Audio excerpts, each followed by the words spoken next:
conto piada, eu conto caos, eu conto histórias da minha vida, eu imito passarinho, imito várias vozes, sabe? Eu sou conhecido só por duas pessoas, sabe? É Deus e o mundo, sabe? Entendeu? Moro lá no residencial Frei Galvão, sabe? Rua 3, casa 167.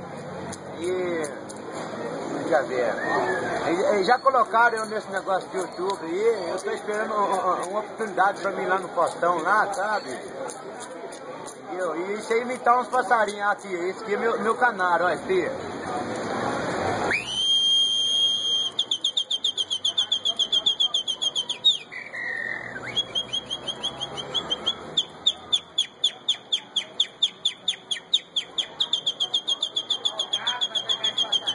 Esse é meu canário, viu? Agora esse aqui é meu bentivinho, ó.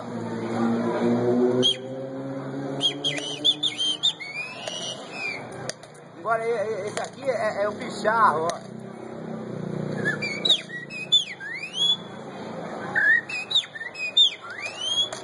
Agora eu tenho duas sabiá, ó. Essa é a sabiá laranjeira, ó.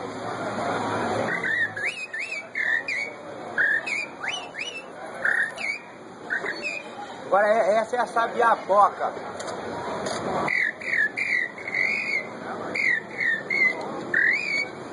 Ver agora, deixa eu ver. Esse é o chanchão.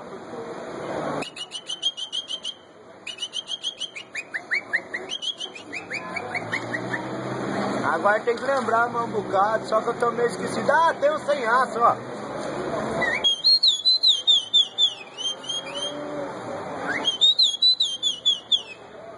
Muitos dizem que esse aqui é o Irapuru, ó.